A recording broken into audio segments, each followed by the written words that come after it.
C'est vendredi et nous sommes ravis de vous retrouver pour ce dernier numéro de la semaine. Au sommet de cette édition, la présence française au Sahel dans la lutte contre le terrorisme est à revoir.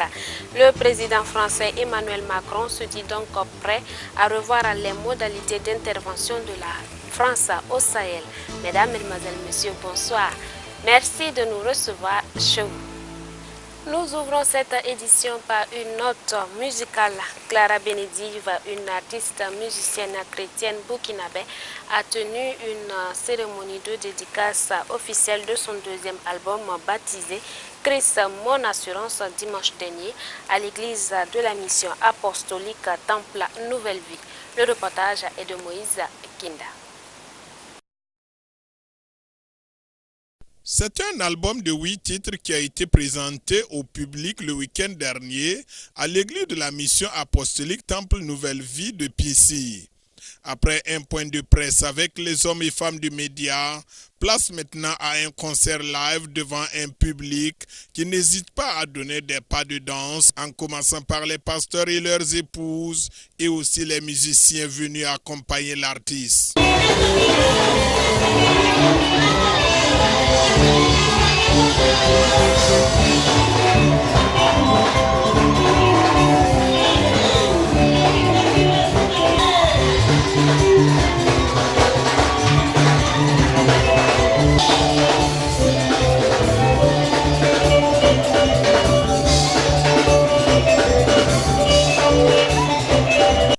Une soirée riche en son et en lumière, animée par une artiste qui ne cache pas la joie du Seigneur qui l'anime. Ce que les autres en pensent, mais moi, c'est un assureur tout risque. Et j'ai confiance à ce Jésus. Et je dis à toute personne qui écoute d'avoir confiance à ce Jésus.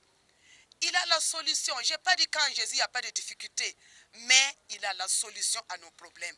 Il est toujours là. Et même dans les difficultés, on a la joie. Voilà pourquoi je suis toujours souriante.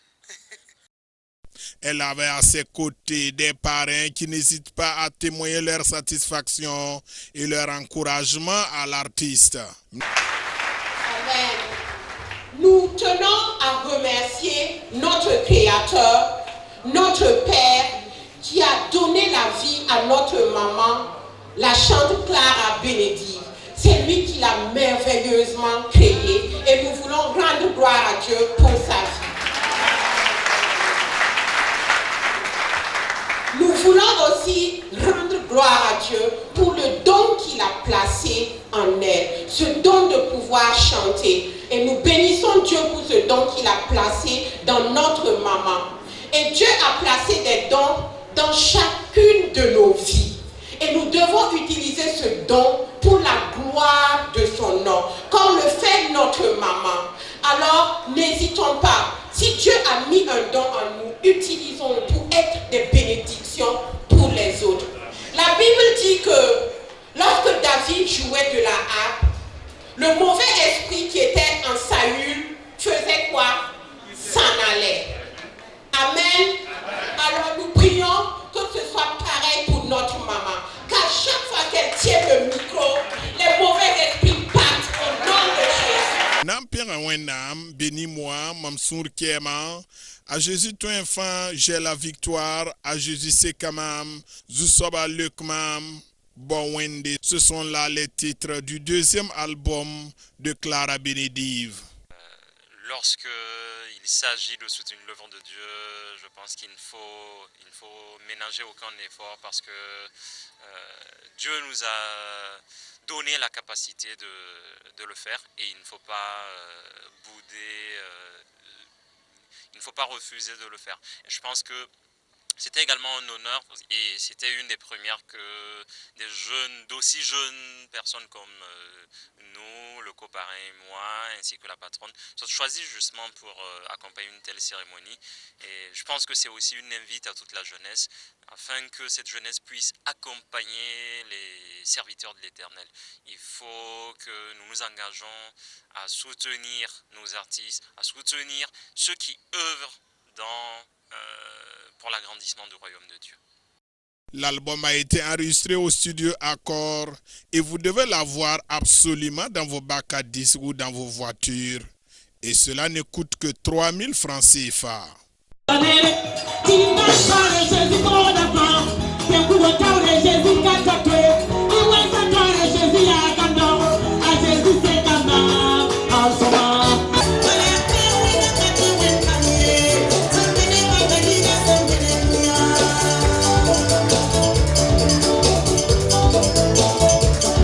Et puis un dîner gala de levée de fonds se tiendra au pavillon Soleil Levant du CIAO le dimanche 1er décembre 2019, organisé par la Fondation Revient à la vie, et le comité d'organisation a tenu un point de presse en vue d'informer l'opinion publique.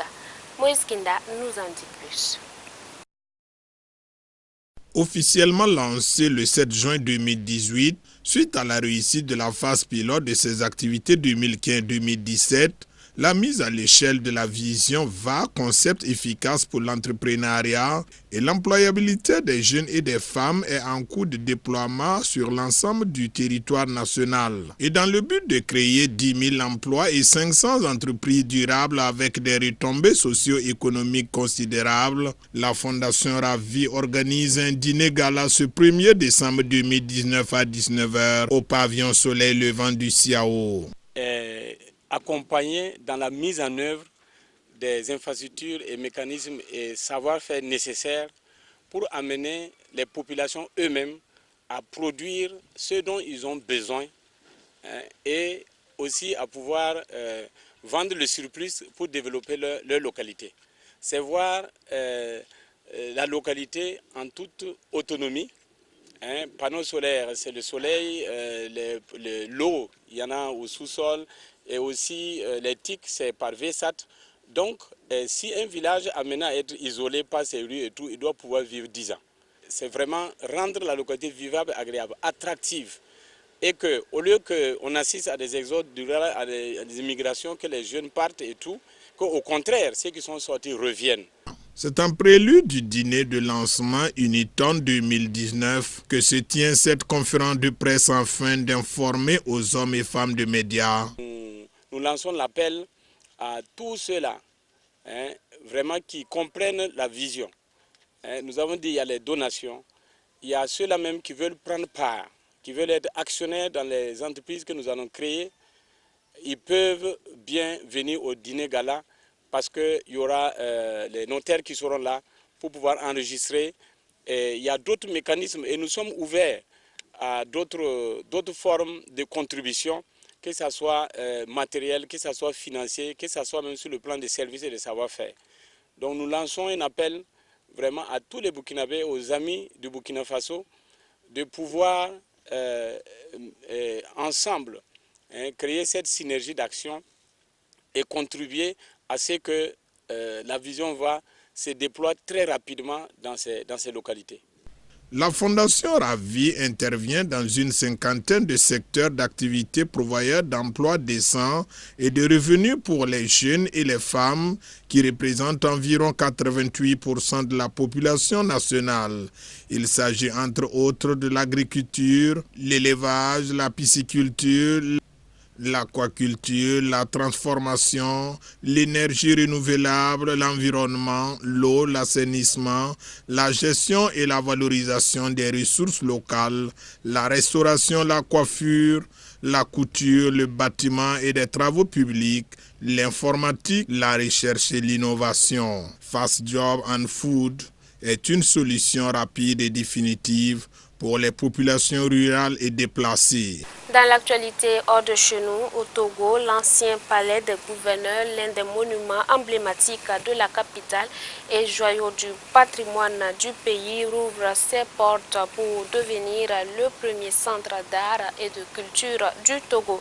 L'édifice réalisé à hauteur de plus de 2 milliards de francs CFA a été inauguré par le président de l'État, Faure Gnassingbé.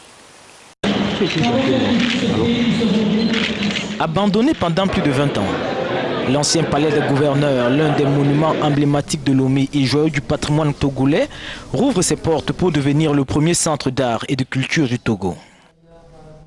L'État togolais a décidé de réhabiliter son patrimoine historique en finançant les travaux à hauteur de 2,4 milliards de francs CFA, soit 3,7 millions d'euros. Le palais de Lomé est l'ancien palais des gouverneurs, allemand, anglais, français. Et c'est un lieu chargé d'histoire, très important dans l'histoire togolaise.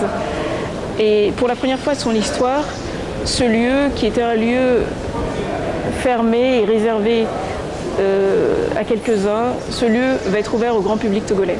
Le bâtiment est implanté dans un parc de 11 hectares. Depuis 2014, 10 entreprises togolaises sont à pied d'œuvre sur le chantier et les travaux ont été menés sur la base des images d'archives, explique la directrice. Le lieu permettra, à travers différentes expositions, de découvrir une grande variété de formes d'art et d'artistes du Togo et d'ailleurs. Le Togo représente une plateforme culturelle à partir d'aujourd'hui qui va illuminer un peu la sous-région. Vous savez, il n'y a pas vraiment de musée d'art contemporain ou de musée de culture en Afrique occidentale. Il n'y en a pas beaucoup, mais maintenant ça se crée de temps en temps. Il y en a à Bamako.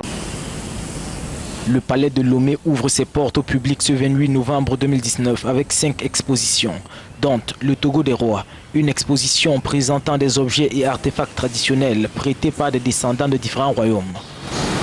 Ou encore Three Borders, une présentation d'artistes contemporains du Togo, du Ghana, du Bénin et du Nigeria.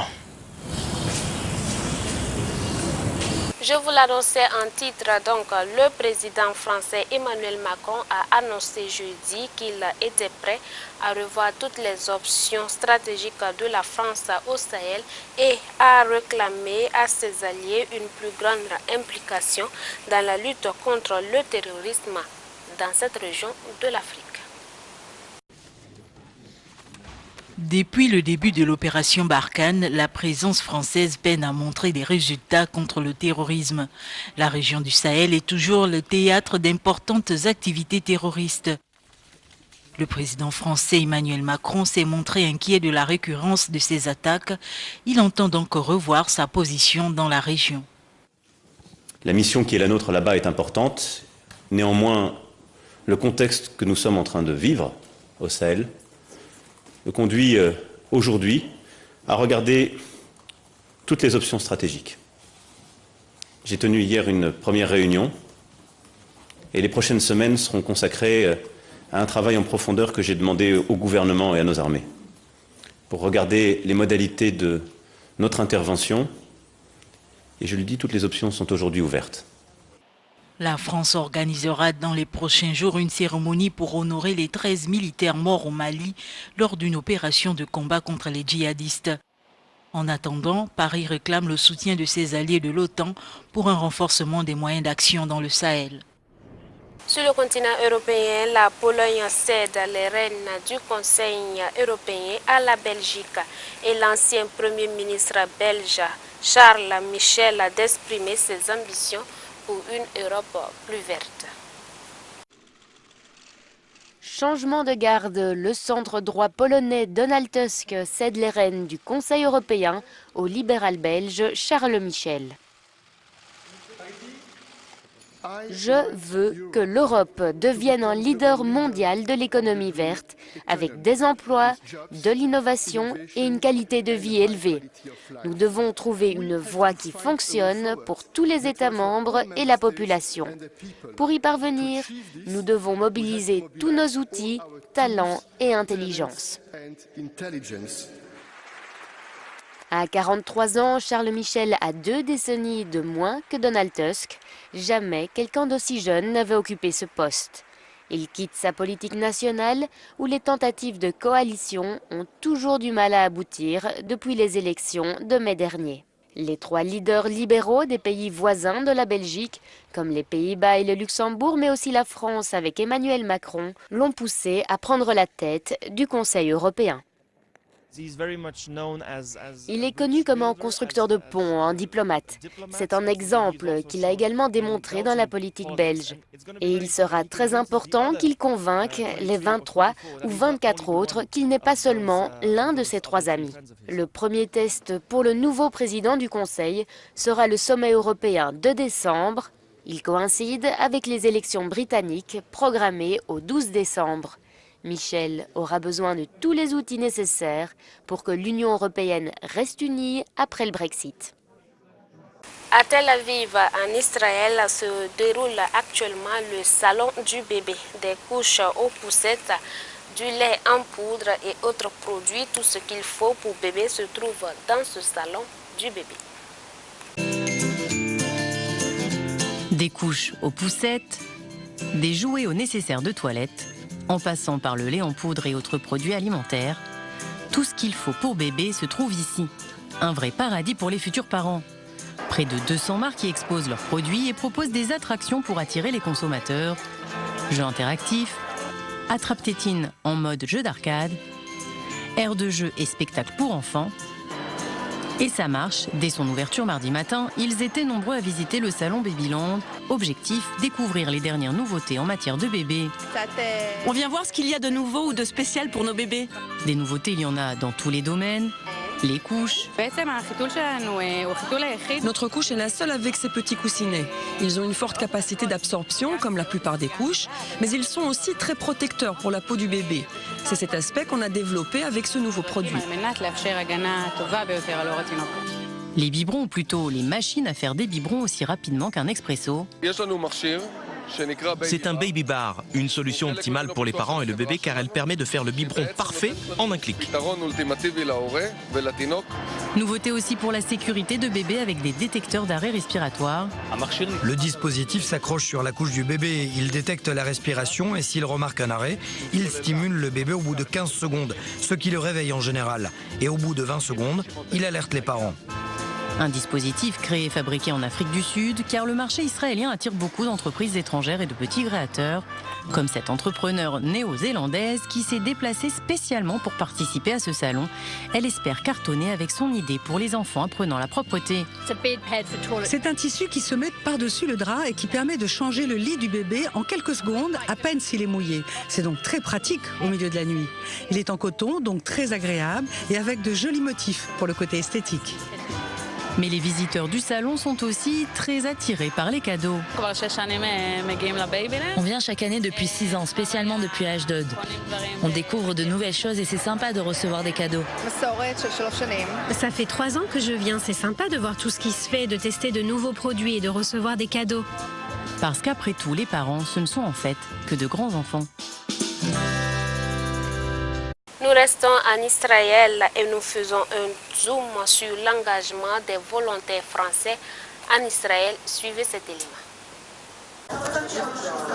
Kiryat Ono, à 8 km de Tel Aviv, c'est ici que se trouve le centre national d'appel du Magen David Adom.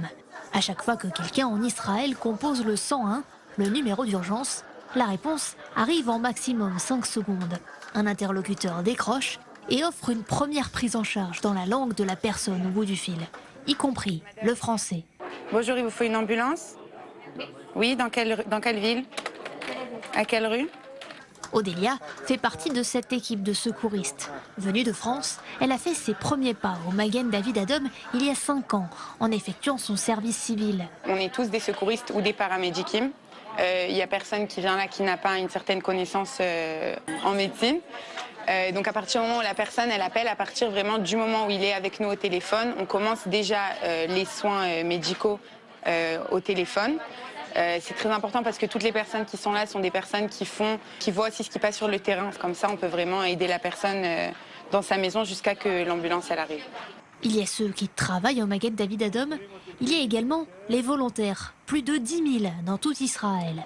Parmi eux, là aussi, de nombreux francophones, comme Nathan, senior médic volontaire, équivalent de l'infirmier anesthésiste en France, et Noah, paramédic volontaire, l'équivalent d'un médecin urgentiste. Je suis à Magen David Adom depuis que j'ai 15 ans. Aujourd'hui, j'ai 20 ans. Je fais mon service civil. J'ai fait des études intensives de paramédical pendant 1 an et demi. J'aime beaucoup ce que je fais. Depuis très petite, je suis là. J'ai grandi en fait à Magen David Adom. Ce qu'on fait ici, en fait, c'est sauver des vies, vraiment sauver des vies, tous les jours, 24 heures. Réanimation, prise en charge de blessés touchés par des éclats de roquettes ou accouchement. Les gardes de Noah se suivent mais ne se ressemblent pas. Il y a bien sûr des journées plus difficiles, mais la jeune volontaire est formée pour faire face à toutes les situations. Cette fierté d'avoir pu aider une personne en détresse, C'est aussi ce qui a poussé Nathan à rejoindre le Magen David Adom. Lui conduit les ambulances et effectue avec le paramédic les gestes qui sauvent. Il a tenu à être senior médic volontaire en plus de son métier principal. Alors moi en fait j'ai une société qui fait du service par téléphone, notamment des médecins en France. Donc notre société existe depuis plus de 7 ans. J'ai une centaine de salariés qui travaillent. J'ai beaucoup de personnes qui me contactent pour me demander conseils, pour savoir ce qu'ils doivent faire, parce qu'en plus il y a la difficulté de l'hébreu. Donc d'ailleurs ça arrive souvent quand j'interviens, la personne voit une personne qui parle français. Déjà vous avez fait la moitié du travail en termes d'aide et de traitement du patient, parce qu'au moins il a quelqu'un qui va comprendre sa langue. Je pense à cette dame, une fois j'étais à mon bureau et ça bip sur mon téléphone et je regarde par la fenêtre, je vois une personne allongée dans un taxi et je descends et je vois qu'elle est en arrêt cardiaque. On commence à masser, on branche le défibrillateur, on choque, elle revient consciente. Effectivement on se dit bon bah tiens, quelques minutes après l'ambulance arrive, la prenne, parce qu'elle était stable, je remonte, traiter mes emails, entre guillemets comme si de rien n'était. Oui, effectivement, pas comme si de rien n'était, mais la satisfaction est énorme. Demain, Noah et Nathan seront appelés pour d'autres urgences, d'autres occasions de se rendre utiles. Quelle que soit la situation, ils comptent rester volontaires pendant encore de longues années. C'est la fin de la semaine et nous méditons le chapitre 1 du livre du prophète Jérémie à partir du verset 4. La parole de l'Éternel me fut adressée en ces mots. Avant que je te fusse formé dans le ventre de ta mère, je te connaissais. Avant que tu fusses sorti de son sein, je t'avais consacré, je t'avais établi prophète des nations. Je répondis, ah Seigneur Éternel, voici, je ne sais point parler car je suis un enfant. Et l'Éternel me dit, ne dis pas je suis un enfant, car tu iras vers tous ceux auprès de qui je t'enverrai, tu diras ce que je t'ordonnerai. Ne les crains point, car je suis avec toi pour te délivrer, dit l'Éternel. Méditons tout au long de ce week-end sur notre vocation. Quelle est la mission que l'Éternel a déposée sur chacun? L'Éternel qualifie ceux qu'il appelle. Excellente suite de programme sur Canal Plus. Bonsoir chez vous.